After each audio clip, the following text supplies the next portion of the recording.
Assalamualaikum warahmatullahi taala wabarakatuh.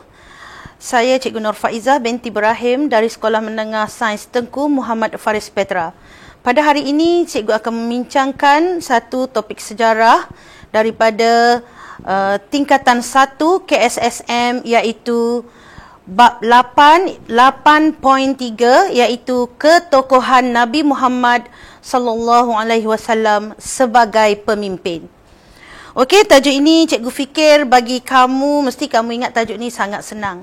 Tapi kalau cikgu tanya soalan tentang Nabi, belum pasti lagi kamu boleh jawab. Contohnya kadang-kadang kita lupa bilakah Nabi dilahirkan dan bagaimanakah kepimpinan Nabi dan sebagainya. Tapi kita kata kita tahu, tapi sebenarnya kita tidak ingat. Okey, tapi hari ini cikgu tidak mahu menceritakan tentang kepribadian Nabi. Tetapi cikgu hendak menceritakan tentang ketokohan Nabi Muhammad sallallahu alaihi wasallam sebagai pemimpin umat Islam yang bersifat global. Okey? Jadi, selepas sesi pembelajaran, cikgu mengharapkan kamu akan dapat menjelaskan dengan baik sekali tentang ketokohan Nabi Muhammad sebagai pemimpin yang unggul. Dan cikgu juga berharap setelah kita membincangkan tentang ciri-ciri kepimpinan Islam, ia mampu diteladani oleh kita sebagai masyarakat Islam. Okey, terusnya sudah bersedia untuk belajar? Okey, sebelum cikgu meneruskan sesi perkongsian cikgu pada hari ini, Nabi Muhammad sallallahu alaihi wasallam sememangnya diiktiraf sebagai Rasulullah dan pemimpin yang unggul. Baginda telah berjaya sebagai pemimpin negara. Bukan sekadar pemimpin negara, tetapi pemimpin masyarakat dan juga pembangun ekonomi, pemimpin tentera seperti yang terdapat di dalam Al-Quran dan hadis. Okey, pertama sekali cikgu nak bawa kamu semua melihat Nabi sebagai pemimpin negara. Okey, bila kita membincangkan tentang Nabi sebagai pemimpin negara, kita dapat lihat dari dua keadaan. Yang pertamanya ialah Nabi sebagai pemimpin di peringkat tempatan. Maksudnya dekat Madinah. Okey. Yang pertama sekali, ketokohan Nabi ini kita dapat lihat apabila baginda tiba di Madinah, perkara yang paling utama dilakukan oleh baginda ialah baginda merangka perlembagaan. Yang mana perlembagaan itu dikenali sebagai Piagam Madinah. Okey, di mana di dalam Piagam Madinah ini agama Islam merupakan agama rasmi. Tapi kita kena ingat, dekat Madinah bukan semua orang Islam, ada juga orang kafir. Bagaimana dengan kedudukan orang kafir? Bagaimana dengan kepercayaan mereka, pegangan mereka?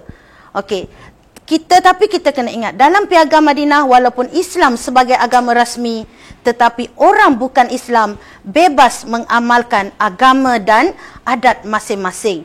Jadi, kita dapat melihat di situ, Nabi walaupun mementingkan Islam, tetapi dia tetap mempertimbangkan kepentingan kaum lain yang terdapat di Madinah.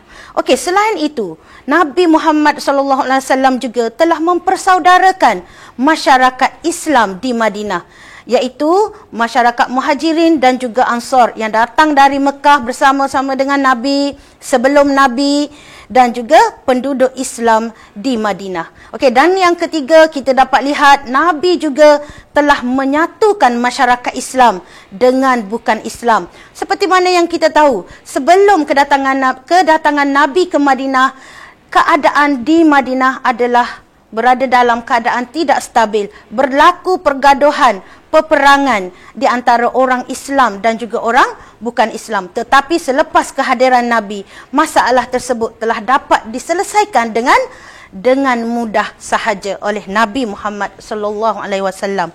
Okey, ini adalah antara kandungan lainlah yang terdapat di dalam Piagam Madinah. Kat bawah tu cikgu dah tulis, ini sekadar maklumat tambahan sahaja. Okey, seterusnya kita tengok pula kepimpinan Nabi di peringkat antarabangsa. Tadi peringkat tempatan. Okey, ini di peringkat antarabangsa di mana Nabi telah menghantar perwakilan ataupun misi dakwah sehinggalah ke luar negara. Ke negara mana? Antaranya ke Habsyah, ke Mesir, ke Byzantium dan juga ke Parsi. Mana buktinya? Okey, kita dapat lihat di sini cikgu tunjukkan antara surat yang telah dihantar oleh Rasulullah. Dan surat yang ini yang anda sedang lihat sekarang ni adalah surat yang dihantar oleh Rasulullah kepada Raja Habsyah. Okey. Yang kedua, ini adalah contoh surat yang dihantar oleh Rasulullah kepada pemerintah Mesir. Dan yang ketiga ni berbeza-beza suratnya. Okey, ini adalah surat Rasulullah kepada Raja Parsi. Dan ini pula adalah surat Rasulullah kepada Maharaja Byzantine. Jadi wujud hubungan bukan sekadar dalam negara tetapi juga di peringkat antara bangsa. Nabi mengadakan hubungan baik dengan negara-negara yang terletak di luar Madinah. Itulah keistimewaan Nabi kita, ketokohan yang sangat hebat. Walaupun kita kata pada masa dulu teknologi apa aja yang ada, sekarang ni tak apalah, ada email lah, ada Facebook lah, sekejap saja maklumat tu boleh sampai. Tapi jangan lupa zaman Rasulullah pun Rasulullah sudah menghantar surat kepada negara-negara luar. Okey, ini contoh tu Empire Byzantine. Kita tengok kedudukannya dengan Madinah. Okey, Madinah tu terletak di bawah Arabia tu. Bukan jarak yang dekat, jauh pelajar-pelajar sekalian. Okey, kena tengok tu. Tapi berlaku hubungan yang baik tersebut. Okey, seterusnya. Okey, ini soalan. Okey, seterusnya kita tengok ni Nabi sebagai pemimpin masyarakat.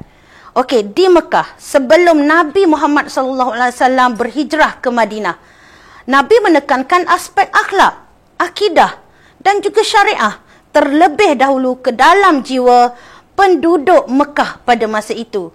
Okey, kerana akhlak, akidah dan syariah ini sebenarnya adalah tunjang kepada kita sebagai orang Islam. Jikalau kita mempunyai akhlak yang baik, akidah yang baik, maka kita akan menjadi seorang Islam yang sangat baik. Okey, seterusnya, selepas Nabi berhijrah ke Madinah, Nabi telah menekankan konsep syura ataupun perundingan, keadilan, persamaan dan kebebasan, dan semua konsep ini terdapat dalam Piagam Madinah. Okey, Nabi terapkan, masukkan ke dalam Piagam Madinah. Jadi penduduk Madinah menerima kesan daripada konsep yang diperkenalkan oleh Nabi. Kesannya apa? Kesannya Madinah berada dalam keadaan aman dan damai kerana semua penduduk Madinah tidak mengira kaum Islam ataupun orang kafir. Mereka telah menerima Piagam Madinah kerana Piagam Madinah ini adalah bersifat sangat adil kepada semua penduduk Madinah. Okey, seterusnya, Nabi menyatukan kaum Muhajirin dan Ansar seperti mana yang cikgu ceritakan sebelum tadi. Okey, seterusnya, Nabi juga menanam dalam diri umat Islam yang mana Islam itu harus dijadikan cara hidup. Dengan cara bagaimana? Nabi menerapkan nilai toleransi, hormat menghormati, utamakan keadilan dalam masyarakat. Okey, seterusnya, kita tengok pula dari segi pembangunan ekonomi. Bukan sahaja dari sudut politik, tapi meliputi semua aspek kehidupan. Okey, kita tengok dari segi pembangunan ekonomi. Apakah peranan yang dimainkan oleh Nabi Muhammad? Okey, terutamanya dalam bidang perdagangan dan juga hubungan luar. Okey, perdagangan, ekonomi adalah salah satu perkara yang amat penting. Sedangkan Islam kita sendiri menekankan umat Islam supaya terlibat dengan ekonomi, supaya berniaga. Kerana berniaga itu memberi peluang yang luas, memberi banyak pendapatan kepada umat Islam. Jadi Nabi menggalakkan perdagangan dengan negara luar. Okey, seperti yang kita tahu, Madinah ni dia terletak di antara Yaman dan Syam. Okey, akibat daripada kedudukan yang strategik ini, secara tidak langsung, aktiviti perdagangan telah berkembang dengan majunya di Madinah. Okey, apabila pedagang-pedagang dari arah selatan itu datang, mereka singgah di Madinah.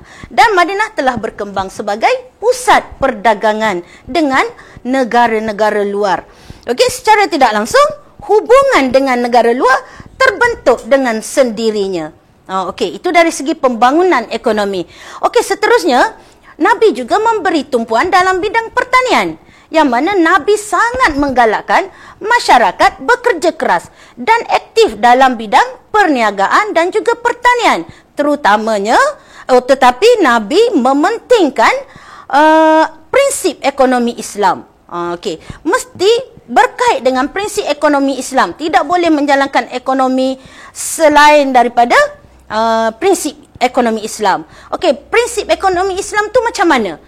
Kalau kita bekerja, bekerjalah dengan bersungguh-sungguh. Kalau kita mencari rezeki, mesti cari rezeki yang halal. Tak boleh cari rezeki secara yang salah, kerana kita tak akan dapat rezeki yang halal dan hidup kita juga tidak akan menjadi berkat. Okey, seterusnya Nabi juga mengharamkan, menghalang, tidak sesekali boleh orang Islam ini melakukan penindasan dan juga riba. Ada orang kata riba tu apa? Ada pelajar-pelajar tak tahu pun riba tu apa. Riba tu awak rasa apa riba? Ada orang kata riba tu macam simpan kat bank tapi kena bayar lebih, ya ke macam tu? Cikgu pun tak tahu. Okey, riba ni dalam cerita mudah cikgu nak kongsi, awak pinjam duit, awak tak ada duit. Awak pinjam duit dengan cikgu RM10. Awak orang miskin. Okey, cikgu orang kaya. Jadi cikgu bagi, nah awak ambil lah RM10. Tapi awak kena bayar besok. Kalau besok awak tak bayar, awak kena bayar RM20. Okey. Awak nampak tak apa kesannya kepada orang yang meminjam dengan cikgu tadi? Dia dah lah susah. Cikgu kenakan pula riba ke atas dia. Itu yang dipanggil riba. Jadi secara tidak langsung kehidupan dia akan menjadi lebih tertekan. Itulah sebabnya Islam mengharamkan riba dalam proses yang berkaitan dengan perniagaan dan sebagainya. Okey, seterusnya dari segi pengurusan tanah. Okey, Nabi menggalakkan pembangunan tanah-tanah yang terbiar tu. Okey, awak pernah tengok tanah terbiar? Okey, kalau kita tengok tu tanah tu cantik tapi kosong aja, lalang aja yang tumbuh.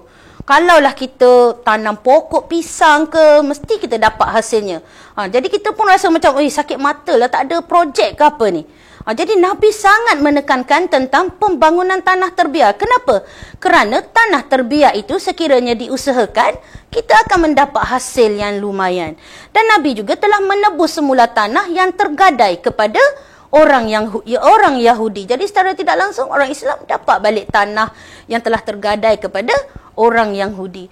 Okey, seterusnya Nabi juga memberi penekanan terhadap pembangunan pasar Suq Al-Ansar. Okey, yang mana Nabi mencadangkan Abdul Rahman bin Auf supaya membangunkan satu tempat untuk berlakunya aktiviti jual dan beli. Okey, jadi orang Islam dapat berniaga dekat situ. Okey, tetapi pada masa yang sama Nabi tidak membenarkan orang Islam menyisihkan pesaing mereka, iaitu orang Yahudi. Okey, jadi semua penduduk Madinah mendapat manfaat daripada apa yang dilakukan, daripada pembangunan yang dilakukan oleh Rasulullah. Okey, kita dah nampak dah bagaimana Nabi Muhammad menjalankan tugas dan tanggungjawab yang diamanahkan oleh Allah kepada baginda dengan baik sekali. Jadi, cuba kamu bayangkan sekiranya kamu menjadi seorang pemimpin. Apa yang kamu hendak buat untuk memajukan negara kamu? Adakah kamu akan mengikut apa yang dilakukan oleh Rasulullah? Sebagai orang Islam, kita wajib mengikut apa yang dilakukan oleh Rasulullah. Kerana Rasulullah telah menunjukkan kepimpinan yang baik, yang mana kepimpinan yang ditunjukkan oleh Nabi itu telah dapat diterima oleh semua kaum dan semua kaum mendapat manfaatnya. Bukan daripada satu pihak sahaja, walaupun Nabi itu adalah pemimpin kepada orang Islam. Okey, seterusnya kita tengok Nabi sebagai pemimpin tentera. Okey, pemimpin tentera yang berjaya. Okey, Nabi adalah seorang pemimpin tentera yang berjaya. Apa yang diamalkan oleh Nabi ialah konsep jihad. Okey, apa yang dimaksudkan dengan konsep jihad? Yang mana perjuangan untuk menegakkan agama Islam yang suci, mempertahankan bangsa dan juga tanah air. Jadi jihad ni apa? Jihad ini ialah apabila kita melakukan sesuatu perkara, kita mestilah melakukannya dengan bersungguh-sungguh dan berdedikasi. Okey, kerana jihad ini akan menentukan kita mencapai kejayaan dalam apa yang kita inginkan. Okey, contohnya, sebagai seorang pelajar, awak perlu bersungguh-sungguh ataupun tidak? Mestilah bersungguh-sungguh. Sekurang-kurangnya kamu hendaklah bersungguh-sungguh dalam menuntut ilmu. Okey, supaya kamu lulus dalam peperiksaan, kamu dapat pekerjaan yang hebat, kamu dapat menyumbang kepada agama dan bangsa suatu hari nanti. Okey, selain itu orang Islam juga mestilah menjaga maruah diri, mestilah menjaga maruah agama. Okey, benda ini kita mesti sematkan dalam diri kita sebagai orang Islam. Okey, seterusnya, sebagai pemimpin tentera juga, Nabi tidak pernah membenarkan orang Islam berperang sesuka hati kecuali kita diancam. Okey, kecuali kita hendak mempertahankan agama, mempertahankan umat, mempertahankan negara, barulah kita boleh berperang. Suka-suka hati nak pergi bunuh orang tu, nak pergi bunuh orang ini, tak boleh. Tetapi kita tengok hari ini, apa dah berlaku dengan dunia hari ini? Okey, banyak peperangan berlaku mengikut nafsu, orang kata. Tiba-tiba rasa nak serang, dia pergi serang. Okey, prinsip-prinsip perang yang diamalkan pada zaman Nabi dulu sudah tak ada pada masa sekarang. Sebab itulah kita tengok peperangan berlaku di mana-mana sahaja. Okey, selain itu, kita nak berperang boleh, tapi kita kena ingat, kita kena jaga kesucian agama kita.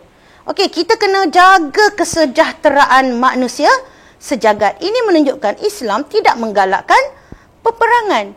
Sebab sebagaimana yang kita belajar pun, Islam sendiri walaupun tersebar ke seluruh pelosok dunia, Islam tidak tersebar dengan cara kekerasan. Okey, seterusnya kita tengok, Nabi bukan tidak terlibat dalam peperangan. Nabi juga terlibat dalam peperangan, tapi disebabkan apa? Disebab 3 perkara di atas yang cikgu sebutkan tadi. Okey, penglibatan Nabi dalam perang, contohnya perang Badar, perang Uhud, perang Khandaq. Okey, semasa berperang, Nabi sentiasa menanamkan sifat kepimpinan dan akhlak yang baik. Okey, waktu berperang pun akhlak nak kena jaga. Okey, dan tentera Islam dilarang sama sekali membunuh sesuka hati. Jangan kata nak membunuh orang, memusnahkan tumbuh-tumbuhan dan tanaman sesuka hati pun Nabi tidak benarkan dilakukan oleh tentera Islam. Okey, selain itu, dalam mengatur strategi, Nabi tidak pernah mementingkan diri, tetapi Nabi juga mendengar pandangan orang lain daripada orang lain untuk mengatur strategi yang mantap bagi mendapat kemenangan dalam sesuatu peperangan contohnya. Okey, seterusnya, ini adalah peta perang Khandaq. Okey, strategi ni, bila cikgu tunjukkan gambar perang Khandaq ni, cikgu nak ceritakan tentang strategi. Okey, awak tengok tu, yang merah itu adalah parit yang dibina. Okey, perang Khandaq ni dia ada kaitan dengan parit yang dibuat oleh orang Islam untuk menghalang 10,000 tentera daripada pihak Quraisy, sedangkan pada masa itu tentera Islam berapa ribu aja? 3,000 lebih. Okey, kalau kita lihat dari segi sifirnya, yang sikit mesti akan kalah. Yang menang akan tentulah yang terdiri daripada ramai bilangan tentera. Tapi siapa yang tahu dalam perang Khandaq ini disebabkan strategi yang baik, akhirnya tentera yang ramai itu akhirnya kalah walaupun berlawan dengan tentera Islam yang jauh sedikit bilangannya. Okey, ini contohlah ni perang parit Khandaq. Lebih kurang macam ni lah. Okey, seterusnya, ini salah satu gambaran lah, ilustrasi tentang perang Khandaq. Okey, bila ada parit tu, pihak musuh nak serang orang Islam duduk dalam parit tu, dia tak dapat serang dengan mudah. Okey, seterusnya kita tengok pula peristiwa Nabi membuka kota Mekah. Okey, sekali lagi Nabi menggunakan strategi. Okey, sekarang ni Nabi berada di Madinah, Nabi nak buka kota Mekah. Okey, kalau kita cerita pasal kota Mekah ni, dia ada berkaitan dengan peristiwa Hudaibiyah, perjanjian Hudaibiyah dan sebagainya. Tapi hari ini cikgu tak nak ceritakan tentang perjanjian Hudaibiyah, tapi cikgu nak cerita tentang strategi yang digunakan oleh Nabi semasa membuka kota Mekah. Yang mana Nabi telah membahagikan pasukan tentera kepada beberapa pasukan. Yang mana setiap pasukan itu dipimpin oleh seorang pemimpin tentera. Okey, dengan kaedah atau strategi yang digunakan oleh Nabi ini, akhirnya Nabi berjaya menguasai Mekah dengan mudah sahaja. Selepas Islam menguasai Mekah, sebagaimana yang kita tahu, kalau sebelum ini Madinah telah maju dari segi perkembangan perdagangan dan sebagainya, Mekah juga menerima nasib yang sama. Setelah pemimpin Islam menguasai Mekah, Mekah juga berkembang maju. Dan Mekah juga sehinggalah ke hari ini menjadi kota suci umat Islam. Okey, tiap-tiap tahun berpuluh-puluh ribu, berjuta-juta orang pergi ke Mekah. Kita sebagai orang Islam semua ada impian untuk menunaikan haji ke Mekah. Okey, seterusnya, okey, ini adalah contohlah strategi pembukaan kota Mekah. Okey, kita tengok nombor tu. Okey, pasukan yang dipimpin oleh Rasulullah. Nombor 1, nombor 2 tu pasukan yang dipimpin oleh Khalid bin Al-Walid. Okey, strateginya adalah menyerang mengikut penjuru-penjuru tertentu yang akhirnya Mekah telah jatuh ke tangan Islam dengan mudah sekali. Okey, cikgu rasa itu sahaja perkongsian cikgu tentang kepimpinan Rasulullah. Jadi, jelas kepada kita daripada apa yang dilakukan oleh Rasulullah. Kita sebagai orang Islam haruslah mengambil iktibar dan menyematkannya di dalam hati kita. Walaupun kita tak boleh nak jadi Rasulullah, tapi kita boleh mengikuti apa yang dilakukan oleh Rasulullah. Kita juga boleh bersifat seperti Rasulullah. Kita juga boleh menjadi baik seperti Rasulullah. Dan kepimpinan Rasulullah itulah yang menyebabkan Islam berkembang ke seluruh dunia tanpa henti, walaupun Nabi telah berpuluh-puluh tahun, beribu-ribu tahun meninggalkan kita. Tetapi kita hari ini seolah-olah merasakan Nabi masih ada, kerana perjuangan yang dibawa oleh Nabi kita dapat rasai nikmatnya sehinggalah ke hari ini, iaitu nikmat Islam dan juga iman. Jadi berdasarkan gambar, jelaskan cara umat Islam boleh mewujudkan perpaduan dengan hanya mengunjungi Kaabah. Adakah kamu boleh jawab? Okey, jadi hari ini cikgu tak nak bincang jawapan itu. Mungkin kamu boleh berbincang dengan guru kamu di dalam kelas. Okey, kalau cikgu, anak-anak murid cikgu akan bincang, cikgu tanya soalan ini di dalam kelas bersama dengan mereka. Jadi cikgu harap kalau kamu tak ingat pun bila Nabi dilahirkan, tapi bila cikgu sebut tentang Nabi Muhammad sallallahu alaihi wasallam, cukuplah kalau kamu dapat menggambarkan Nabi Muhammad ini adalah seorang insan yang begitu hebat dan tidak akan ada bandingannya sehinggalah ke hari kiamat. Sekian, wabillahi taufik wal hidayah. Assalamualaikum warahmatullahi wabarakatuh.